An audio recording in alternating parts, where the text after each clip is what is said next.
크라크는 이 어트랙션의 특징이라면 다른 자이로 스윙 계열의 어트랙션들과는 달리 무려 360도 회전한다. 보통 120도 관계인 회전형 펜듈러 라이드 기종에 비하면 유별 난편. 하지만 국내 최초 360도 자이로 스윙은 메가스윙 360인 만큼 메가스윙 360보다는 더 유명하다. 2024년 기준 국내에 단 2대밖에 없는 기종이며 당연한 얘기겠지만 서울랜드의 자이로 스윙이나 부산 롯데월드의 자이언트 스윙보다 규모나 높이는 확실히 낮지만 360도 회전이 가능하게끔 설계되어서 자이언트 스윙에 버금가는 수준으로 무섭다. 일단 스릴의 강도는 스카이드롭과 더불어 대구 이월드 한국을 통틀어 최고 수준인 메가스윙 360과 마찬가지로 크라크 역시 드라켄과 더불어 경주월드나 한국을 통틀어 최고 수준이다. 보통은 국내에서 드라켄, 에버랜드의 T-익스플레스, 이월드의 스카이드롭에 이어 네 번째로 무서운 어트랙션이라고 하지만 사람에 따라 드라켄과 마찬가지로 에버랜드의 T-익스플레스보다 무서워하는 관광객도 적지 않으며 심지어 어떤 관광객들은 드라켄이나 스카이드롭보다 더 무서워하기도 한다. 이래서 드라켄보다 탑승 포기율이 훨씬 높은 것이다. 심지어 탑승객들의 날카로운 비명 소리에 놀라 포기하는 경우도 흔하며 에버랜드의 더블락스핀과 마찬가지로 드라켄이 스릴이라면 크라크는 공포다. 탑승하여 출발하기 전 신기하게도 바닥 플랫폼이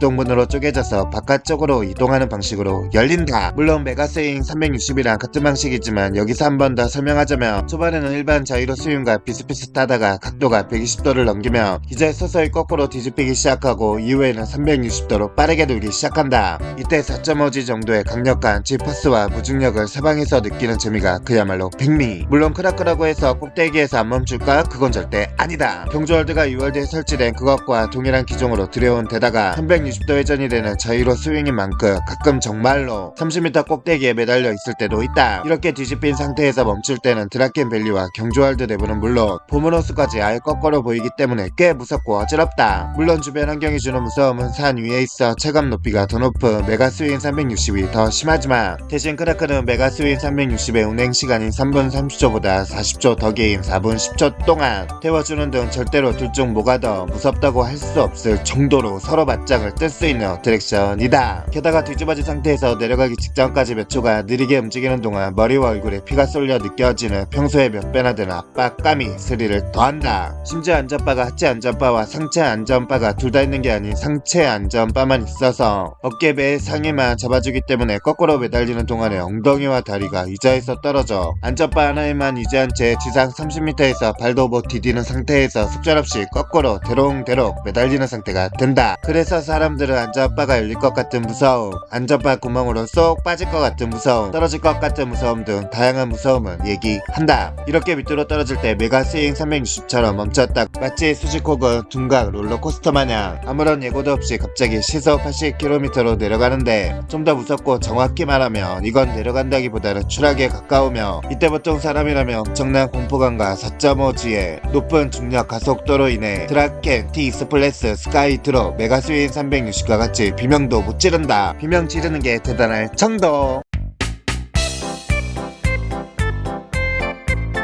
드라켄은 최고 높이 63m, 최대 낙하가 90도, 최대 속도 117km. 드라켄의 상징 키워드는 단 3가지로 압축할 수 있다. 트랙 길이를 제외한 기록상으로는 전설의 T-익스플레스마저 보내버린 괴물이 세워진 것. 목재 롤러코스터인 T-익스플레스와 인버티드 롤러코스터인 파이톤이 쉴 새 없이 몰아치는 에어타임이나 회전의 스릴감으로 탑승 시간 내내 탑승자들을 괴롭힌다며 드라켄은 다 2번의 어마어마한 낙폭의 강화와 국내 최대 규모의 하프로프, 콕서코류, 복합 형태인 이멸만 턴 이외로 강렬한 임팩트를 안기는 어트랙션이다. 열차는 한 개 편성 다 3량으로 구성되어 있으며 사이드 좌석은 바닥이 없는 플로어레스 트레인이다. 브레이크와 체인 리프트 구간 제외하고 밑이 그냥 허공이다. 특이하게 2량 3량 열차가 약간 올라간 구조를 취하고 있어서 뒤에 앉아도 앞이 잘 보이는 편이다. 깨알같은 사실이긴 하지만 일부 좌석 중에 보조벨트가 2개 달린 좌석도 있다. 열차가 출발하기 전 스테이션의 바닥판이 내려앉으며 플랫폼 아래쪽으로 완전히 들어가고 앞쪽에 거대한 게이트가 천천히 열리면서 출발하는데 8명이 1량에 가로로 앉는 구조인 만큼 트랙 구조가 같은 제조사인 파이톤에 비해 정말 크고 아름다운 사이즈의 레일이 탑승자들의 시선을 사로잡는다. 체인 리프트 상승 구간은 다이브 코스터인데다 높이도 상당히 높은지라 상승 각도가 상당히 가파르다. 아예 누워진 채로 올라가는 느낌이 들 정도고 이 때문에 체인 리프트 상승 구간이 더 무섭고 더 기분 나쁘다고 느끼는 사람들이 상당히 많다. 게다가 덜커덩거리는 체인 리프트 특유의 소리가 굉장히 크게 나기에 청각적인 심리적 공격도 심하다. 체인 리프트 속도는 상당히 빠른 축에 속해 단 30초 만에 63m 정상에 도착한다. 이후 회전 턴을 지난 뒤 낙하 직전 브레이크 구간을 지나서 잠깐 멈칫한 다음 아래를 바라보면서 자이로 드론 마냥 약 3초 동안 완전히 멈췄다가 그대로 뚝 떨어져 버리는데, 특히 이때가 정말 활용 점정으로 오만 생각이 다 든다. 특히 드라켄의 경우는 이 멈추는 타이밍에 맨 앞열은 90도 아래를 그대로 바라보는 위치에서 멈추므로 맨 앞자리가 심리적으로 더 무섭다. 수직 하강의 특성상 레일이 보일 듯 말 듯하기 때문에 정말로 땅에 곤두박질 치는 느낌을 제대로 받을 수 있다. 또한 이때 하강감은 땅을 보면서 드롭타워 중에서도 최강인 스카이 드롭을 타는 것과 같다고 할 정도로 강력하다. 그리고 손을 들려고 해도 바로 360도 이멸만 타는 구간이 있어 시도하지 못하는 승객들이 많은데, 여기서도 손을 들고 타는 강자들도 꽤 있다. 참고로 앉아서 가는 거 파이톤과 같은데 바닥판이 없는 인버티드 롤러코스터인 파이톤과는 달리 레일 위를 달리는 것만 빼면 중앙 2좌석 외의 좌석은 발 아래 바닥판이 없는 구조이기 때문에 짜릿한 느낌을 만끽할 수 있다. 낙하 이후엔 사람들이 오가는 다리 밑으로 지나가게 되는데, 탑승자 시점에서 드라켄과 높이가 같은 자이로 드롭이나 메가 드롭의 경우 약 20m 지점에서 바로 브레이크가 걸려버리기 때문에 실 자유낙하 거리는 약 40m 남짓이 있지만, 드라켄의 경우는 63m 지점에서 다리 밑 반 지하 구간까지 자유낙하가 계속되기 때문에 실 자유낙하 거리는 65m 정도나 된다. 이 때문에 탑승자 시점에서 같은 높이에서 낙하하는 자이로 드롭 메가 드롭보다 약 30km나 더 빠르다. 1차 강화 이후에는 다리 아래를 지나면서 몸을 강하게 짓누르는 최고 수준의 G포스를 경험하게 되는데, 이때 일부 탑승객은 높은 확률로 눈앞이 흐려지고 빨간 점 같은 게 보이기도 한다.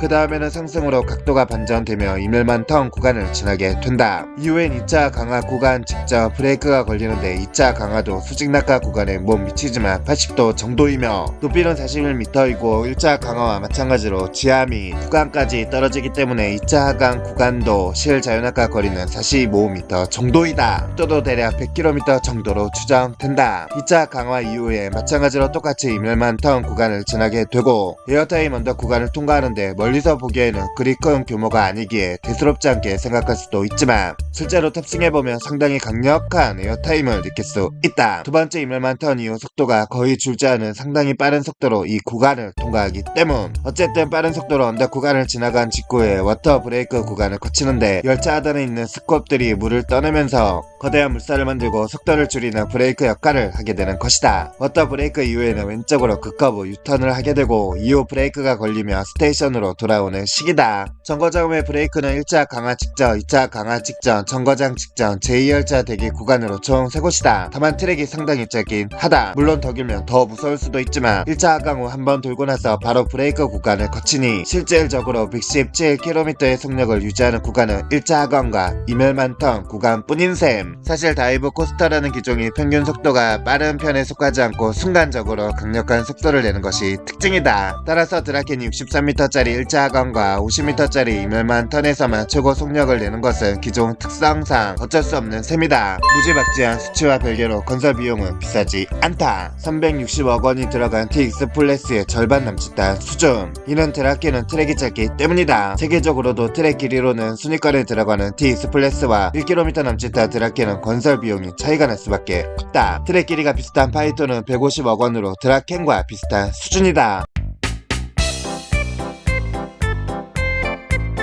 발길이는 2021년 10월 9일에 정식으로 운행을 시작했으며 전세계 5개밖에 없는 기종의 셔틀 패밀리 코스터이다. 파이톤이나 드라켄과 달리 속도가 많이 빠르지 않고 전위 구간도 없어서 어린이를 동반한 가족 단위 입장객들에게 인기가 많다. 그만큼 적당한 스릴 강도를 지녀 폭넓은 연령대의 이용객들이 몰리며 드라켄과 파이톤에 비해 상대적으로 만만해 보이는 발길이로 몰리는 손님들이 많다. 놀랍게도 떨어질 때 에어타임이 존재한다. 첫 번째와 두 번째에서 앞으로 떨어질 때와 한 번 돌 때 느껴지며, 이때 최소 중력 가속도는 마이너스 0.2G, 최대 중력 가속도는 3G로 추정된다. 하지만 물론 파이톤과 드라켄에 비하면 약해서 강한 스릴을 노리고 타면 실망할 수도 있다. 출발저 같은 셔틀 코스터인 부메랑처럼 경사를 거꾸로 후진해서 올라갔다 떨어진다. 첫 번째 바퀴는 제대로 완주하고 두 번째 바퀴를 완주하기 직전 오르막 부분에서 잠시 정지한 후 왔던 길을 역방향으로 주행하면서 되돌아간다. 그 외 기구 자체에 정밀 기상 측정기가 설치되어 있기 때문에 기온이 영상 7도 이하이거나 풍속이 초속 10m 이상일 경우